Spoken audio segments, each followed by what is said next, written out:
Mas nós vamos agora para a região lá de Cândido Mendes, que é a notícia sobre a cassação do prefeito, né? É o Facinho, né? O Facinho, acusado.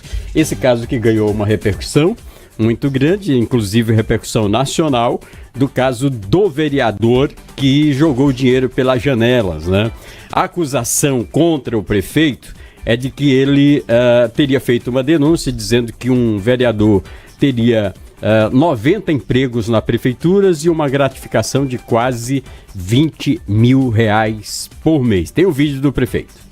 Eu quero deixar aqui, bem claro aqui para a comunidade de Águas Belas. O vereador Antônio Raimundo tinha mais de 90 empregos. O vereador Antônio Raimundo, o vereador Antônio Raimundo tinha de gratificação do município quase R$20 mil por mês.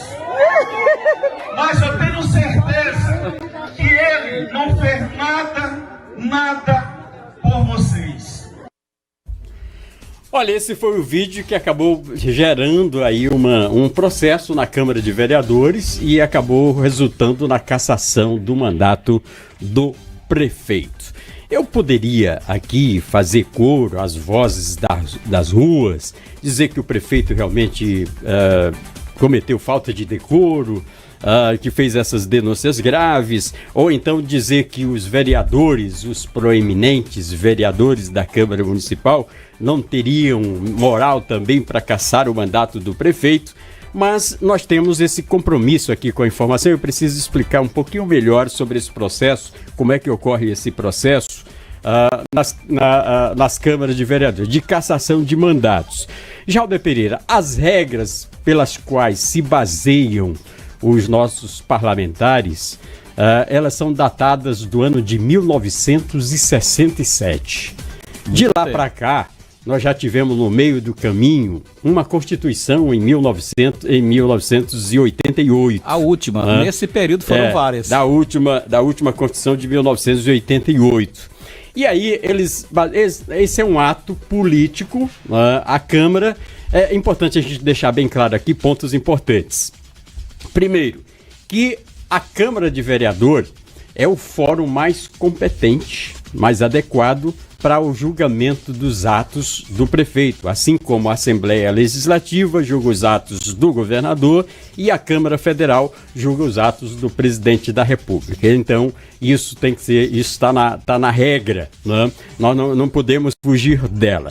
Porém, é levado em consideração, por exemplo, pela Constituição de 1988, que tem que levar em consideração a divisão dos poderes, executivo, legislativo e judiciário, e como se trata de um processo político, os vereadores foram eleitos da mesma forma de que o mandatário que está no executivo.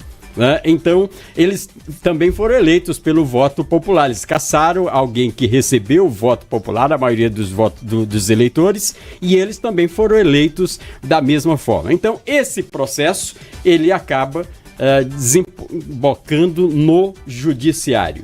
E aí o judiciário vai, pelas regras que estão na Constituição brasileira, de julgar, saber se o prefeito teve o devido, se o prefeito teve ali a oportunidade de apresentar a sua defesa, o direito ao contraditório que está na Constituição, que é garantido na Constituição, e esse processo vai para julgamento.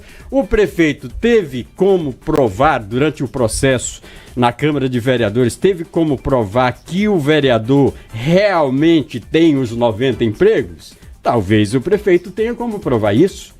Né? Talvez o prefeito tenha condições de provar que o vereador recebeu os R$20 mil. Então esse processo vai para a justiça e a justiça vai julgar. E isso acaba criando uma confusão no município e nós não podemos aqui, por uma simples leviandade, ficar do lado de A ou B, nem do prefeito, nem dos partidários do prefeito. Humberto, você sabe como é que acontece, você é de uma cidade pequena no interior, também sou, e a gente sabe como é que acontece esses julgamentos, principalmente, primeiro, que geralmente os números são ímpares, entendeu, de vereadores. Então, ou o prefeito ter a maioria ou ter a minoria. Quando ele tem a maioria, a situação fica mais confortável. Mas quando tem a minoria, nem sempre a coisa acontece. Não estou me referindo, não estou dizendo que estou irregulares, mas estou falando por experiência própria. Nem sempre acontece. No caso lá de Cândido Mendes, o que foi divulgado, aquela questão lá, quando o vereador jogou aquele dinheiro lá pela janela, é que o prefeito teria tentado comprá-lo justamente para ele ter a maioria, porque ele não tinha. Ele precisa de um vereador a mais. Pelo jeito ele precisa comprar muito, porque a cassação dele foi por 8 votos a 1. Então teve vereador dele que votou com 8 votos a cassação então dele. A maioria absoluta. Mas agora cabe à justiça, né? A justiça vai analisar, já houve a cassação pela Câmara, a justiça vai analisar se realmente está dentro dos parâmetros. Se estiver, ele vai continuar cassado. Se não estiver, ele pode ser reconduzido ao cargo. E acaba retornando. Exatamente. Acaba retornando.